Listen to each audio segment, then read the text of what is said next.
Let me show you another useful function that we'll use just like range. Mind you, it's not as common as range. Range, you'll see it a lot in Python code, but this other one is still very useful, and it's called enumerate.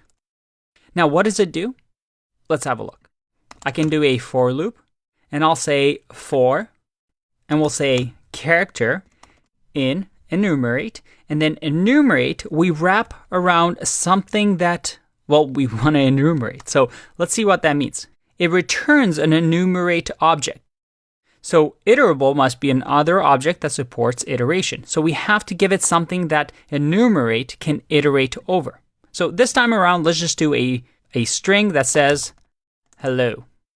Now, enumerate is special because what it's going to give us is it's going to take an iterable object and gives you an index counter and the item at that index. What do I mean by that? Well, you can actually say I, comma, character. So we're unpacking this and we're saying, hey, print I and character. If I click run, look at that. I get hello iterated over. Again, if we don't have enumerate, then we would have just gotten hello. But we also, because we use enumerate, we get this I, or index, of each item and where it is in the index. So that if I had a list here, let's say 1, 2, 3, again, I'm able to use and access the index number of the item as well.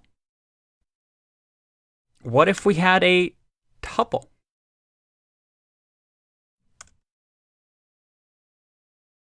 Again, we get the index number. So enumerate is very useful if you need the index counter of the item that you're looping through. So let's do a little exercise.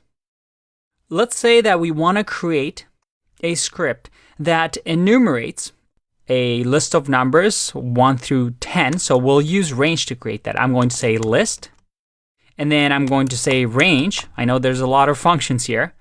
Range, that is 100 actually. Let's do that. And I want to be told what the index of the number 50 is. So pause the video if you need to do that. Now, here, I want it so that, let me make this a little bit bigger. I want it so that we only print the index of, let's say, the value 50. I want to know where 50 is in the list. Now, again, this is a simple example, so you can probably already guess what the answer is. But how would you code this so that only in here we get the index of 50? Or it says the index of 50 is whatever. Pause the video if you want to give it a go. Otherwise, let's try this. I'm going to do a conditional and says if character is equal to 50, then I'm going to print index, or I'm going to do an F string, and I'll say that the index of 50 is, and then I'll add the index in here. So that if I run, I get index of 50 is 50. And just to confirm, if, for example, I just print here, and let's say print I and character, I click run, we see that, yep, we have the indexes the same as the numbers. Again, not too difficult of a question, but you see here that we're able to extract this information. Again, not as useful as range, but you will see it occasionally in code. So I wanted to make sure that you're not surprised by it. As you can see, it's not that difficult.